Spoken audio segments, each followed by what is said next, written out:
Hi, everybody. Welcome to Truly Inspirational People, our tips series. This is actually podcast 11. We had a little bit of a break, and a happy new year to you, I should say. And today I'm very, very excited with our guest. She's actually joining us from the other side of the Atlantic. And so over there it's 10 a.m. Over here it's 3 p.m. And last year, I had a beautiful experience. I was honored to be teaching at a retreat called the Enrich Retreat, which was organized by a beautiful lady. She's a systemic relationship coach called Daria Haterglue. And this is a lady I'd actually met through a project that I'd co-founded, which was the mass meditation event, Unplug Space, which we ran the year before. And it just never ceases to amaze me how many amazing connections I am making at this time in my life. The Enrich Retreat actually launched in Mykonos, Greece last year, and it was an incredible agenda. So the agenda included energy presentations, meditations from experts, and workshops. And the idea was actually to use specific neuroscientific practices to improve communication, connection, intimacy, and well-being in relationships. And at this event, as is often the case when you are at these amazing events, I met a truly kindred spirit. And I really can say that because this lady we're both Cancerians, and our work has manifested in very similar ways. So I think we need to do a bit of work around that. And now this lady, she's actually she's a qualified, trained pharmacist, and her work has taken her on a much more spiritual level. So she has now evolved her practice. She's created a system called Holistic, which is WHOLISTIC. I look at it as a way of whole body healing. That's kind of the way that I get my head around it. But she's going to tell us a lot more. And her work today is taking her all over the world. She also has, she's developing online content and an online course. And the big news is that she actually authored her first book this year. So she's going to tell us more about that. So I'm delighted to introduce you to Elena. Welcome, Elena. Elena, tell us, what is well-being to you? Hi, Sunita. And I just love hearing you and speaking with you. It's such a joy. So thank you for inviting me. What is well-being to me? Well-being, first of all, is freedom to navigate through life, through day-to-day life with joy and ease. And, throughout life, throughout daily life, we might encounter all kinds of roadblocks. So it's seeing roadblocks, I would say, more as invitations for us to learn more about ourselves and not be affected so much and know how to release and not store things within our body, within our system. And really, it's about feeling balanced and full of love and joy. Okay. Now, your journey, very, very special journey, you actually started off life as a pharmacist. So, what I would consider really to be quite a different area to where you are now. Can you tell us a bit more about this journey? Really, yes. The lessons that you've had and how it's brought you to where you are today. Yes. So the first thing I think about why I chose the path of a pharmacist. I remember being 4 years old as a little girl. I grew up in Kiev, Ukraine, walking by a pharmacy. And at that time, it was like an old world kind of pharmacy where through the glass, I could see women or men. To me, it seemed like they were mixing some kind of magical potions. And I was so inspired. And I remember looking and thinking, okay, when I grow up, I want to create a magical potion to make my parents and my family live a long life and healthy life. So that's kind of where it began. Of course, as a child, I suffered a lot. I had a lot of pneumonia, bronchitis, allergies growing up, GI issues. And as I grew older, I experienced asthma in my 20s, severe asthma. I moved to Florida. I just had my first son. And I remember going to the doctor. And at that time, I was already a pharmacist. I went to the doctor, and because I literally could not inhale or exhale, I couldn't breathe. And he said to me, okay, you have an option, for option number one, we're going to admit you to the hospital. And I said, that's not an option for me. What else can you recommend? He said, okay, I'm going to give you a steroid injection, and you're going to actually be on 6 medications for the rest of your life. So I was in my early to mid 20s. And I thought, this is definitely not the way I want to live my life. So it sort of began as my awakening process into, okay, what can I do? So I began researching for myself first of how, and recognizing how our diet and our environment impacts our health. And of course, emotions play a major role in it as well. So I recognized that I was consuming foods that were creating imbalance in my system, such as dairy, gluten. I was eating a lot of fruit, which all of it, it's high fructose. Now, what does dairy do? Dairy is mucogenic. So for people who have bronchitis, asthma, this is the worst thing to consume, right? So I sort of began this journey into wellness and healing, being my own investigator. Of course, I found mold in my house. So we had to have our house treated for mold. So there were many, many layers into discovering this. And then, of course, one of my first son had severe eczema as a baby too. So he, I would say, was also one of my biggest teachers in learning more about what we eat and how it truly affects and plays a major role in our wellness.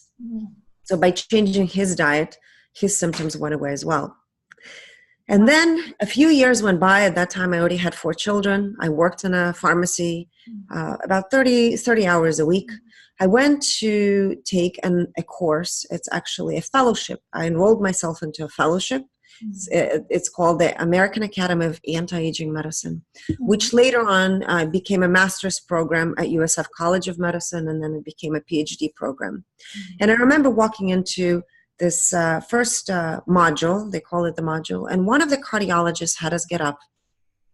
And he said, today we're going to practice Qigong. And I remember thinking, what does that mean? What is Qigong? So this was 12 years ago. Okay, yeah, and when it was still, not so mainstream. And this was from a physician. Yeah. Right? Who was much older. He was in his late 60s, perhaps 70s. And I remember a room full of probably over 200 physicians were all sitting, and we had to stand up and practice.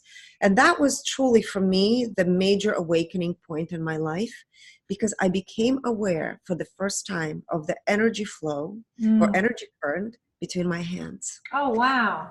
Okay. So up until that point, what I believe is every human being has this ability. I just wasn't aware of it. So I became so hungry with understanding how this is even possible. And it was only for 15 minutes that we practiced it during the break.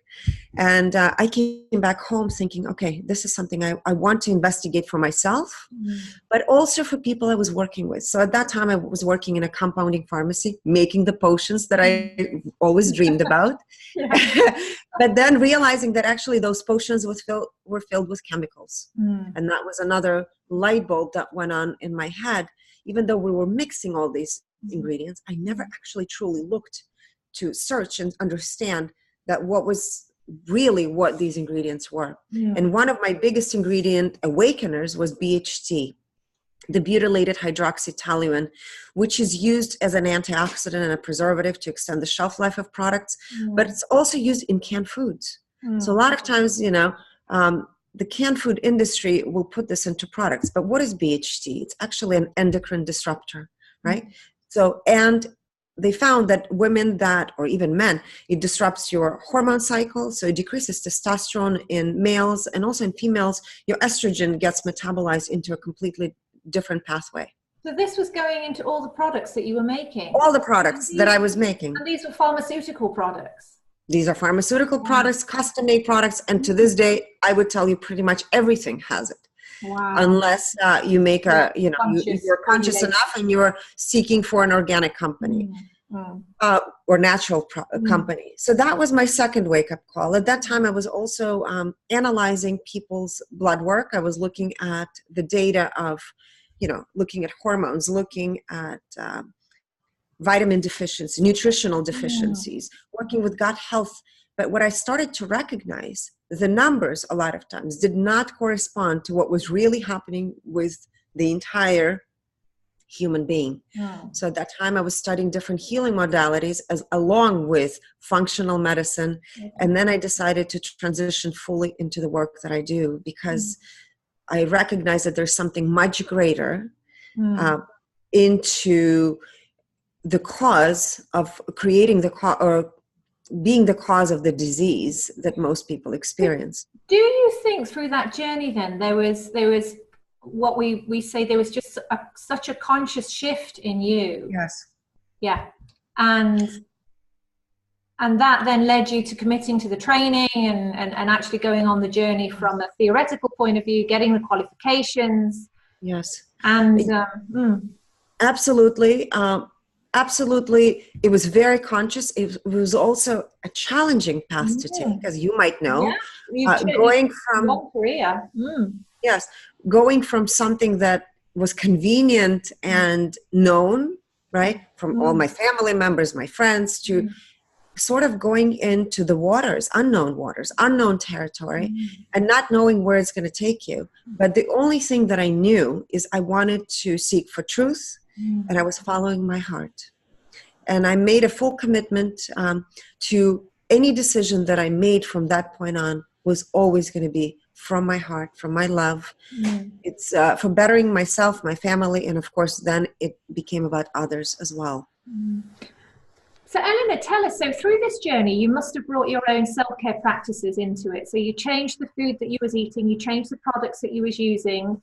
So can you tell us a little bit more about what that looks like? So our viewers, if they're going through similar things, you know, there may be something that they hear from you that actually they think, wow, I can make that shift myself. So it doesn't require a lot of changes, but once you make the change, it's important to stick with it.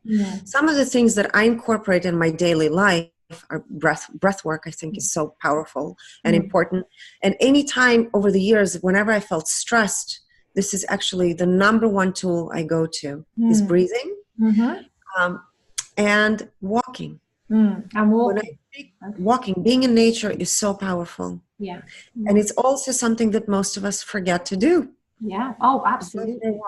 So moving my body. If you're living in an urban city and you know I mean certainly if you live in London, you get up early in the morning, you're on the tube, there's every excuse to not connect with nature, and but it's so important. It makes such a difference to just the way that we feel. And as I was researching, I mentioned this to you, as I was researching your work, there's incredible articles that you've written that you've shared on different platforms. And one of them is one where you speak very openly about how actually breath work, when we go, because of the experiences that we have in life, we may get blocked, we may be clammed up, and we may be feeling feelings of guilt and emptiness. And so I'm understanding that your work, it's more than almost, it's not just the physical ailments that we may see. It's emotional, it's deeper. Tell us about that. Yes.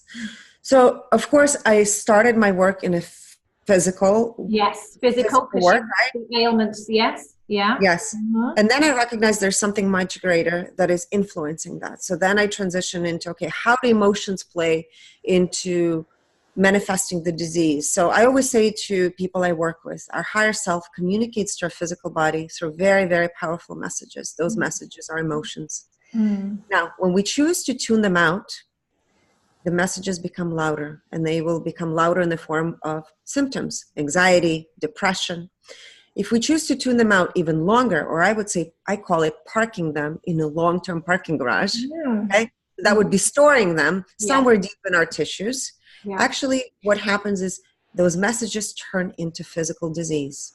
So I wanted to go backwards, right? And find out, where is this coming from?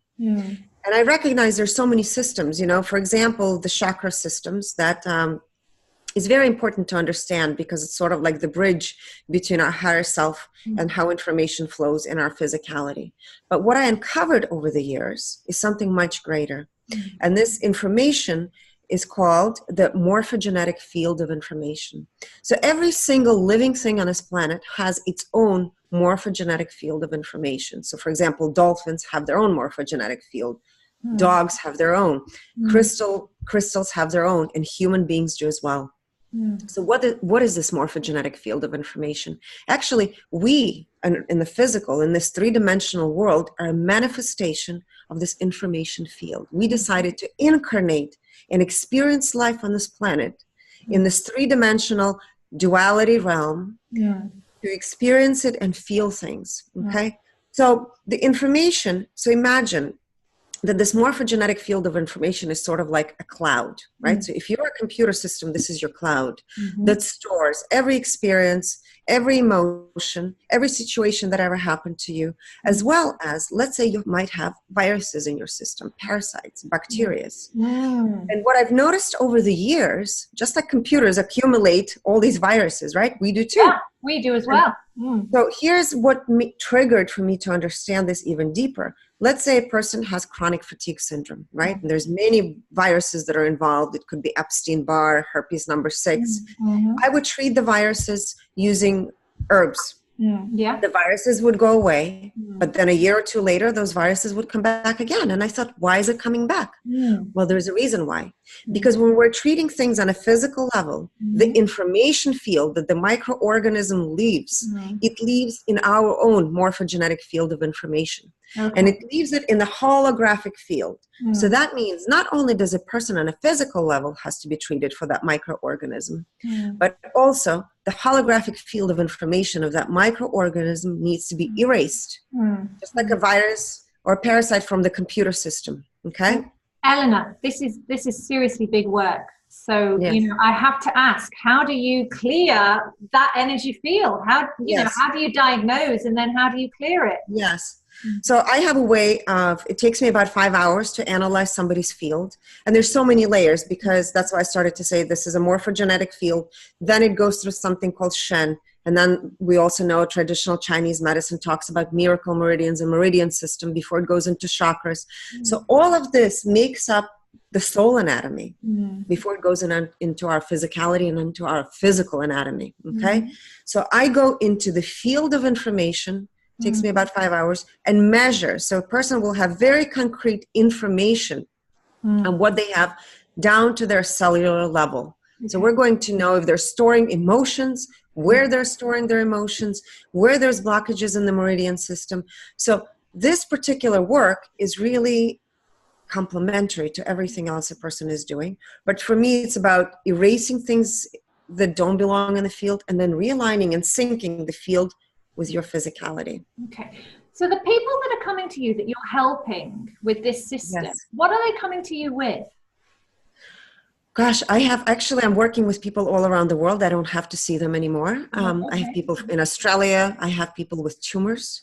I have people with severe fatigue, narcolepsy. Actually, we just got a woman off of her narcolepsy drugs. So she's able to sleep better. You know, we're working. This is a work in progress. So we just started this work with her. Anxiety, depression, viruses. So a lot of times what happens is with people, because I'm strictly working in the information field, people will go through something initially that's called healing crises, where all these symptoms will pop up because it has to leave your field of information.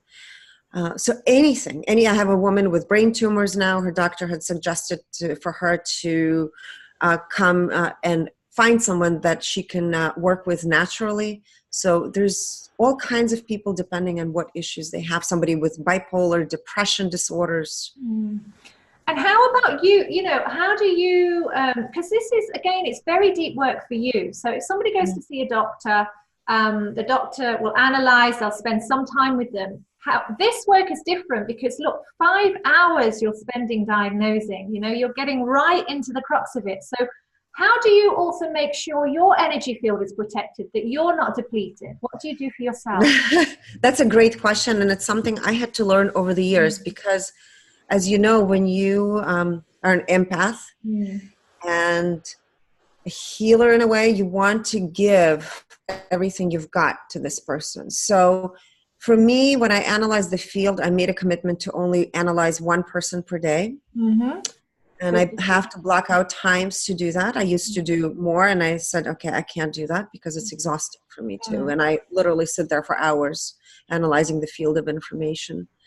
And so that's one of the ways. Of course, every morning I make sure I eat my breakfast. I take my vitamins. I cook breakfast. I eat breakfast with my children, and then movement is important for me. So every morning I actually do something physically for at least 30 minutes to activate my own flow, because I'm sitting and analyzing the information for hours, and I have to. And then going for walks later in the day is very important for me as well. And then breath work. Yes. Now your platform, it's beyond just your practice as a can I say, shall I call you a holistic clinician? What shall I call you, Elena? Yeah, holistic practitioner. Yeah, practitioner. So it's beyond that. It's much greater and it's growing. So I mentioned at the beginning of the interview, you've just authored your first book. So tell us about that. Tell us what it's called and tell us what the content is. Yes, the book is called Holistic Wisdom, Awakening Your Inner Healer. The reason I decided, it took me many years to put this book together, and I made a decision that, for me, a lot of people want to call me a healer, but I don't feel I'm a healer. I feel I'm more of a messenger to give people the freedom and the information needed to awaken their own healing abilities. And I empower people in recognizing that I'm not the one healing them. Their doctor is not the one healing them. They're the ones healing themselves. So I wish I knew the information I know now, but perhaps this is one of the reasons I put this book together, is to give people the courage and the knowledge and the information needed so they can begin this process. Yeah. The book is divided into 3 parts: the body, mind, emotions, and soul. And we go very specifically into the gut health, which is really the core of everything, adrenals, liver, toxicity, detoxification, how to detoxify, because this is such a misunderstood topic. And then we go into mind. And mind to me is the bridge that connects it all. But to me, mind is actually the heart itself. Right? So, which is the biggest mind that we have. And then, of course, there's ways that people in my book are able to measure in less than a minute what emotion is blocked and how to balance it, so that people can also diagnose what food sensitivities they have in less than a minute. This is why I felt this was important, to give people some kind of information and knowledge that they can incorporate immediately into their life. And then the third part of the book is all about the soul, the anatomy of the soul. There's different tools that I provide as well. I speak about aromatics, crystals, different color light therapies that people can incorporate, either it's through visualization or actually using the light wands on themselves. And then sacred geometry, and incorporating, say, sacred geometry symbols into balancing their own system. So there's a way to test their own symbols, sacred geometry symbols that their system will need, because we're constantly shifting ourselves day to day. Our cells are turning over, recreating. Our whole system is recreated so fast, and it's important to understand that what is working for you today might not be working for you tomorrow. Yeah, but what I love, Elena, I love just the way that you share that, but the energy that comes with it is a lot of these concepts traditionally have been kept, in there for our, the holistic practitioners that maybe, have the information, but they're not working on a mainstream level. And actually what you're doing here is where you're sharing it in a mainstream way that actually anyone can access this information. This isn't just the gifted few, or it isn't just those that go on retreats, and it's there for everyone to be able to experience. Now, you're also taking this work further because you're also developing your own training programs. So tell us about that. Yeah, so I just finished filming my first 8-week online course. It's called Awakening Your Inner Healer. Wow, it's a big project, but I'm so excited because this is also, it's taking the book to a whole other level, where people are going to not only immerse themselves into practicing these things, but at the end, they're going to walk away and create their own lifestyle. Because what I'm teaching is not necessarily right for each person.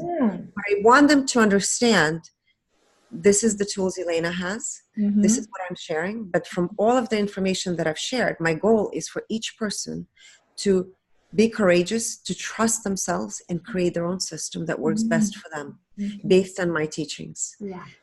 Yes. And now the courses also, they're for, so a general public can join your 8-week course, is that correct? Yes. And so yes. when will that be launched? When will that be available? So that should be launched in the next 2 months. Okay. And then the second step is going to be an invitation for all those who are practicing different healing modalities, who perhaps are physicians, dentists, pharmacists, acupuncturists, anyone in the healing world, Ayurvedic practitioners, take this work and master it now. So then there is a in-person 5-day immersion. It's called Mastering the Healer Within. And this is actually where I go in teaching how to test and tap into a human body and find out literally within minutes everything that is happening in that system. Amazing, amazing. So what is, Elena, this is, you have a great vision and a big vision. Tell us about your vision for the future. What does it look like? My vision is, number 1, to eliminate chronic illness. Number 2, to awaken each human being to their own ability to heal themselves and finally be responsible for themselves. Beautiful. And how can we contact you? Holistic.com. Okay. And the book is available on Amazon. That's correct, isn't it? Ebook is available on Kindle, on Amazon, and hard copy is available on holistic.com in the next week. Ah, exciting. Exciting. I'm so excited. Thank you very much for your time. Delighted to interview Elena, and so much information there. I mean, I'm going to go away and Google some of the things that she talked about, because there was some great new stuff in there for me. So hope you enjoyed that, everyone, and you take care.